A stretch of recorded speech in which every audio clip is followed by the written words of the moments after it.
It's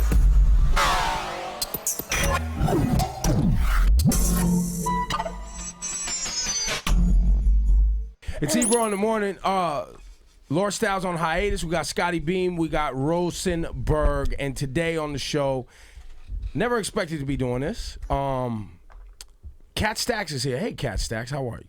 Hello. Good morning. Now, I got an email. Shout out to my guy, Jack Thriller.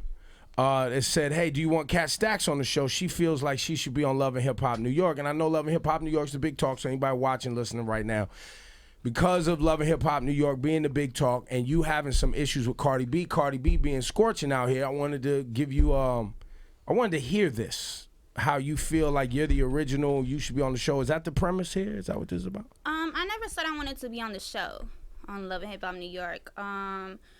The producers actually reached out to me to do it in Atlanta. So they had told me I had to move there for 2 months, and they made up this storyline, blah, blah.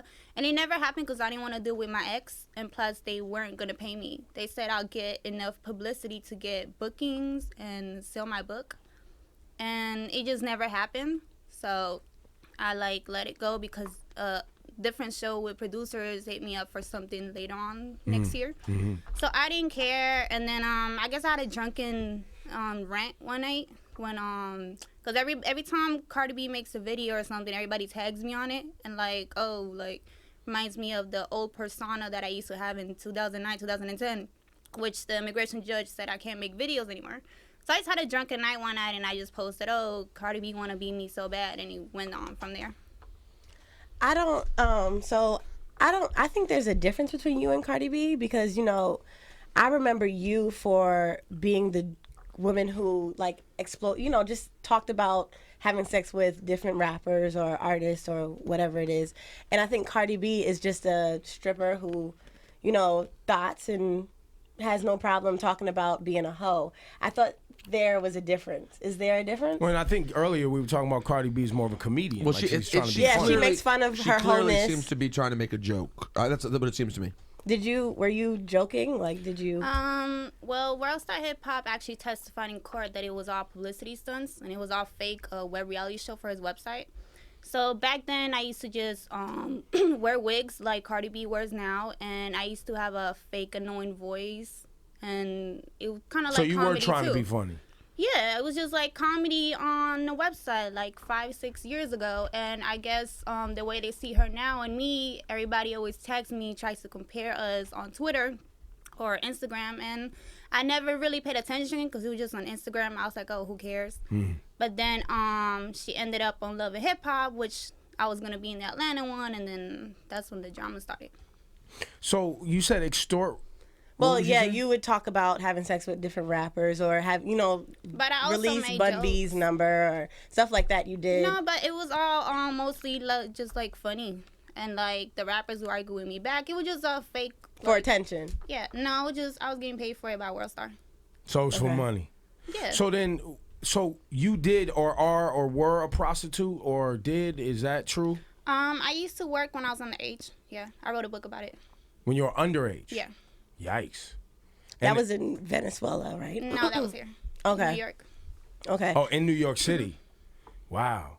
And that was a life, that's a very serious thing. Sex trafficking young girls. That was how did that happen? I didn't read the book, but I hear, obviously that's a very sensitive thing. And a lot of young girls get trapped into that lifestyle. Well, I was 14 and I met this pimp from New York in Miami. I guess he was cross country, meaning they take their girls in different states and recruit. Jeez. And I didn't know about that back then. So I ran away from home with him after dating him for 6 months. And he brought me here to New York. And then I got turned out. Oh, man. Damn. Yeah. You tweeted, though, you said Cardi B is not a real hoe. You said that, and you said that you have, counts of prostitution, so. Well, I was actually at the bar with Jack when I put that because I was really wasted on Hennessy, and I didn't It'll eat. do it, the hen rock. Yeah, it was. So Hennessy. it was a joke. It was a joke. No, it wasn't a joke though. I think what I was trying to say while I was drunk and wasted is that Cardi B's main thing, her fame is just making fun of being a hoe, and I don't consider her a hoe. I consider her just a regular stripper who gets down or whatever, but you're not a real hoe. Like, you're not a real prostitute. What you claim that you are. It's kind of like a drug dealer, kind of like Rick Ross claiming he's a drug dealer, but you were actually a CO. And then here comes Cardi B claiming you're a hoe. I'm like, okay, if you're a hoe, have you ever had a pimp? Have you ever worked a stroll in New York? Have you ever been escorting? Like, and then she tries to do interviews and talk about pimps and prostitution, and you have no experience in that, so you can't talk about somebody who's been there. Okay. So I'm trying to understand the issue. So you're offended by her assertion? No. Because you lived a life, or you're proud of the life that you lived, and so you want to make sure that it's right? I'm trying to understand what the issue is. Can you rephrase that? Are you offended by Cardi B's assertion that she knows about a life that you actually lived? Or is it that you're proud of the life that you lived? Never, no. Okay. I don't glamorize that lifestyle because there's a lot of girls that have died and people get raped. So I never. No, the thing was that just her whole thing to fame is about claiming that she's a hoe and you're not a real hoe. And I guess when I had a drunken moment, I just put it out there. I mean, it's not. When you think about it, it's actually not that crazy. We're just applying a different way of looking at it because it's prostitution. But in rap, people get mad all the time when someone's whole persona, I'm just saying, I don't take sides in this, but is saying that they did X, Y, and Z and they never did it. If you're someone who already lived that lifestyle and it really wasn't fun or games and your whole persona is based on that, I could see how you'd be like, you never actually did that. That's just a character. What's the difference? Well, that's why I'm asking. Are you offended by kind of the glamorization that maybe is like, oh, I'm a hoe, and you're like, yo, you've never actually been that. Yeah. So that's the issue. I guess yesterday when I was drunk, yeah. What about today? Today I really don't care because it's like I don't think it's that important, but maybe just put it out there. Cause I was watching her interview when she mentioned me. I think I forgot the Breakfast Club or something. She mentioned me and said that she's a hoe, but she's not Cass Stacks. So. Got it. Yeah. I thought there would be different versions of hoes. Like there's levels to this Yeah, there's shit. levels to hoes. But not. No, you're talking about the slang of a hoe as opposed to actually being someone who works the street. Hoe. Yeah. Oh, okay. Well, I didn't think that deeply into it. Okay. I didn't think, because I mean, now we use the word hoe as somebody who goes around and fucks different types of different people. Just fucks anybody. Maybe like that's called slutting. By hoeing is when you have a pimp and you're working as a prostitute. Okay. So there's a difference between slut and hoe. Yeah, you learn something new, Deanna, every day. Yes. So Kat, what are you trying to do right now? I mean, what's the plan? It sounds like you obviously came from a pretty rough situation in your past life, and now you have an opportunity and a voice. And people pay attention to what you do. So what is it? What do you hope to do? What are you hoping to do with your life next? Well, right now I have my book out, which speaks about my experiences. Like, it's mostly about what happens when you run away from home and you don't listen to your parents and stay in school. So it's a positive book for, like, young women who are still out there or want to be in that lifestyle that's glamorized. So it's called Becoming Cat Stacks, and it's about my life before I was 18. And if you don't mind me asking, how old are you now?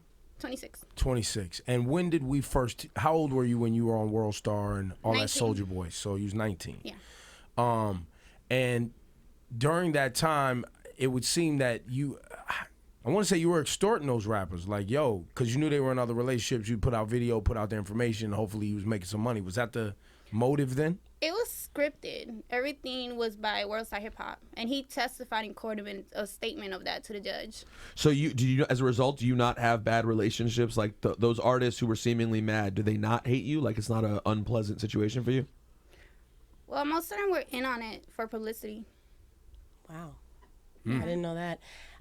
You were dating. Scotty Beam, not to Okay. interrupt. I'm trying to wrap my head around that. So all of what you were doing on World Star back then was fake. Yes. So you never had sex with any of those rappers? No. None of them? No. Okay. You were dating the Q, right? Yeah. From World Star. Yeah. Oh, y'all was hustling. Yeah, Y'all was, they came y'all up was with straight it. hustling. Y'all came up with Yeah. it together. Are you still seeing him? No, we broke up in 2013. Okay, so the tattoos, you still have the tattoos. You Yeah. didn't get no cover up. She has like, I I think got him on my back. Yeah. What are they? What are the tattoos? It's a portrait. That is Q from World Star. Wow. That is him.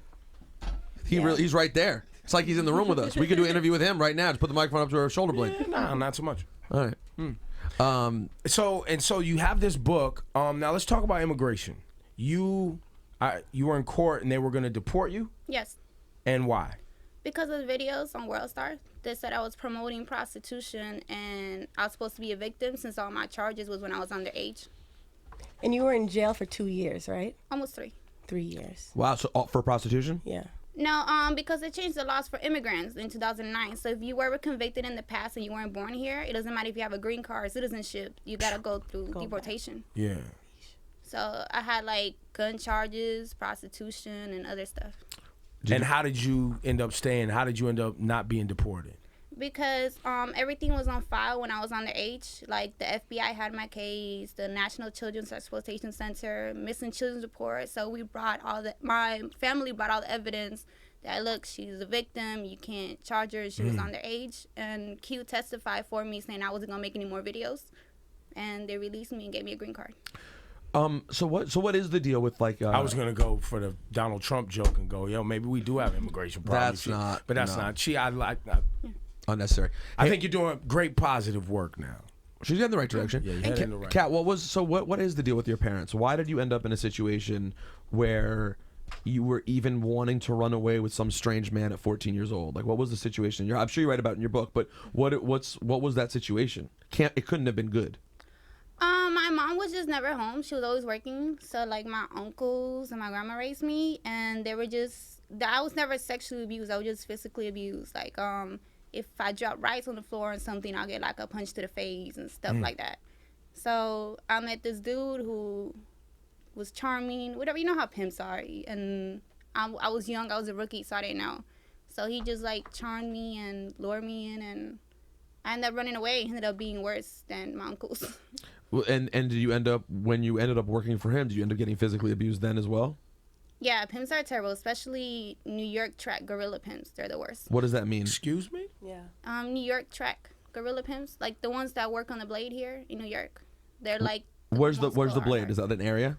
Well, I don't know about now, but before when I was working, it was 51st Street on 9th Ave to like 12th Ave, I think. Mm-hmm. So I used to work there, and in Manhattan, sometimes I work in the daytime, like around 42nd and stuff, and just blend in. And the guys who handle that area of business are really raw? Like, it's just a tough crowd? Well, back then. I don't know about now. I mean, it wasn't that long ago. So you had to deal with... So after that, and after you ended up in that situation, you end up in other physically abusing situations with these guys? With who? With pimps. Oh, yeah. I've had, well, throughout my whole life, I only had 3 pimps, but I stuck with he's the father of my child now, my first pimp. I stuck with him for about 5 years. I worked for him.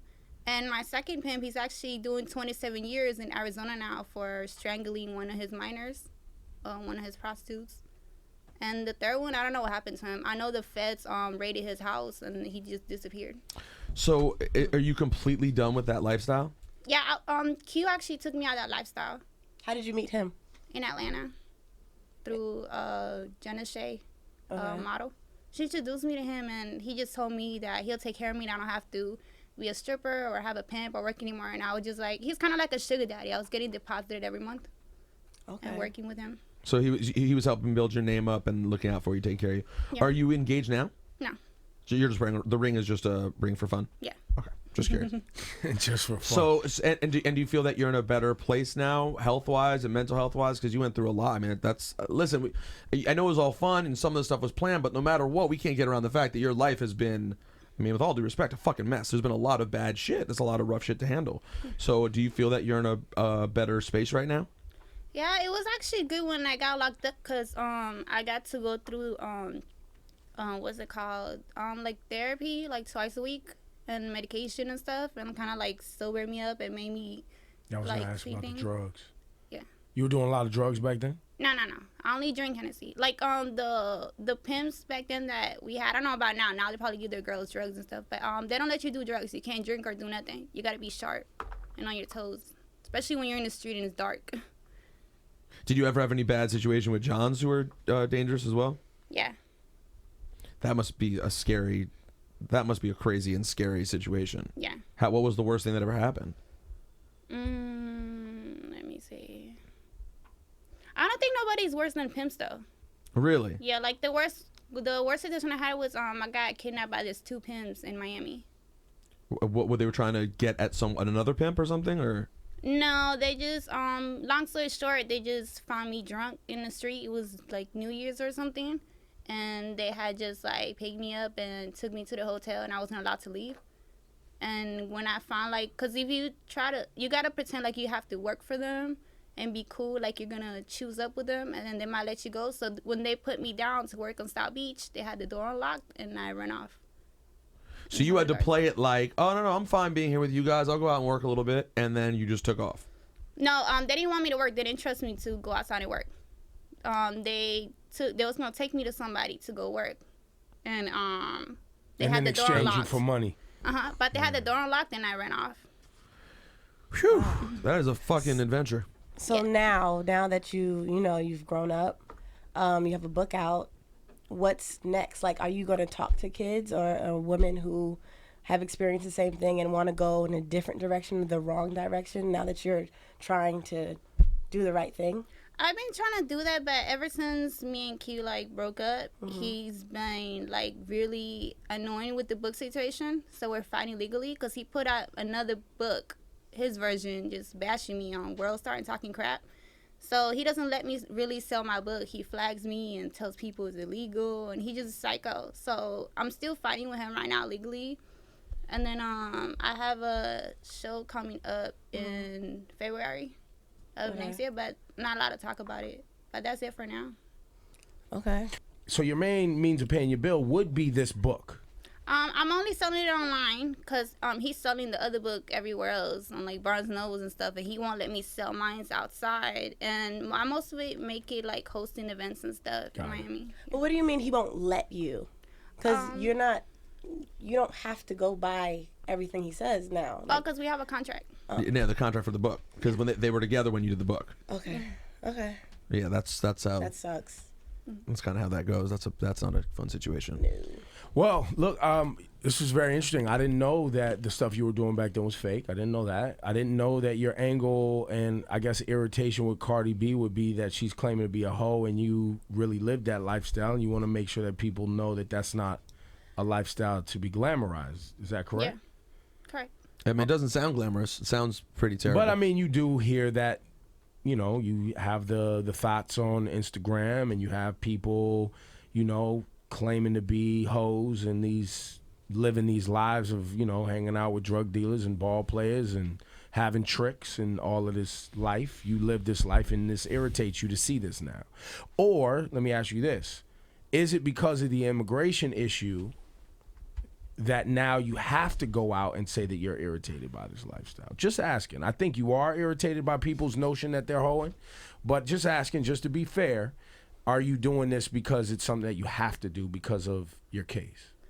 Well, I was we know Superhead wrote a book about what she did in the past, but I was the first outspoken model or hoe to speak about the lifestyle, play around with it. Model or hoe. So it was a little from column A, a little more from column B, but whatever. Yeah, so I was the first one outspoken. So here comes Cardi B, and she's being outspoken now, and she just takes it as a game. And I'm you're just a stripper. Nothing really happens in the strip club. Every time she does interviews, she be I'm a hoe, I'm a hoe, I'm a hoe. And I'm okay, well, if you look at my public records in New York City, I have hoe charges. So you're not really a hoe. Well, you don't know what Cardi B has been through. I don't know. But I hear about a lot of rapes happening, at strip clubs or outside of strip clubs. That really happens. A lot of rape happens, and some women do traffic, who strip. So I don't know what her story is. I'm unclear of what she actually does, but I know there are situations like that where they do hoe. Well, everybody hoes in the VIP room, but I've never seen anybody get raped. I've seen people get their head busted with a champagne bottle in the VIP room. Right. But not really rape because we have security cameras and you can just run out and nobody's gonna do nothing stupid inside the club unless you're drunk and bust somebody on the head with the bottle. Okay. That was it. She has seen she definitely has seen more of that situation than I have, Me too. and I know more than you. Your book that's on sale online. Yes. Where can people go get your book if they're interested in yours? But they can't get it. The money's going not going to her. She said You can only buy it online. But and you will still get money if it's sold online. Yeah, I sell it through PayPal. Okay. So how would they do that? QueenCatStacks.com. They could order it there. QueenCatStacks.com. Yeah. All right. And we'll see your TV shows and all this stuff coming soon. Yeah. Look, Marissa Mendez, I didn't know this was gonna go this way. We didn't know what to expect. It's actually a very interesting conversation. We appreciate you. And I'm glad you are in a safer place now for yourself. Yeah, good for you, Kat. Keep going the right direction, man. Thank you. And no more tattoos. Enough is enough. All right. What is that? What is that on your neck? What is this? It's a fucking pyramid, a cat. It's too much. It's too much. It's too fucking much. And by the way, it's like I feel like the placement of the tattoos is just gonna draw fucking lunatic pimps to trying to kidnap you. It's terrible. I no more. Okay.